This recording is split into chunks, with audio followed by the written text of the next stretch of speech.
So when I started to come back towards the wall to like get ready to get out, I was getting tired. I got caught in the washing machine, like tossed around out to the bottom to the riptide. I swallowed a lot of water. There was water. I was like all full of water, so no sounds were coming out. I waved my arms. Like my head got like slammed against the reef on the very bottom. That's kind of the last thing I remember.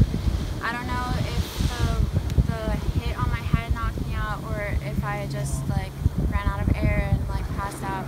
On my way out, I could see somebody just waving for help, but you could tell that they were in bad shape because their head was starting to go underwater, and we got there about the same time. He got there like a little before I did, and then he grabbed her out of the water and we put her on his board, and she seemed like she was conscious at first, but she was foaming out of the mouth, and then all of a sudden she just boom, basically died right there. And in my mind I was just like, oh, we need to get her to the wall as soon as we can.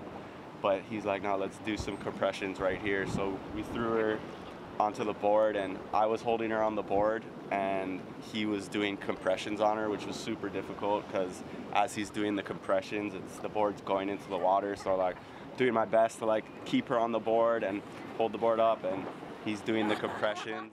After about 2-3 times trying to revive her, the third time, tons of foam started coming out of her mouth and nose for quite some time, and it seemed like for maybe 5 to 10 seconds, a little bit more.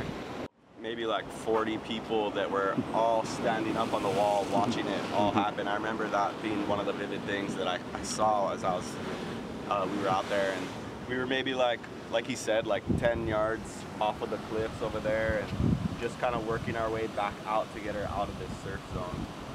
When she had first regained consciousness, like I remember your eyes were like so big, like you had just saw a ghost, and I can only imagine what was happening in your mind. I don't know if she was coherent, like we were trying to tell her just to stay calm and relax, and she's okay. I don't know if you heard us or not. I remember hearing that. Yeah, we were just trying to get her to relax and saying like, you're okay, you're gonna be fine. And so as we moved her out, you started screaming too. I don't know if you remember that too, but I don't know if that was like a natural reflex from everything that had just happened, or what was. It was like hypothermia, and I was like trying to like warm myself up, I guess, because when I got into the ambulance, like the first thing they were saying is like, take care of her hypothermia. Oh, really? Like, if he hadn't done the CPR classes and all of that, it would have been potentially a very different story. And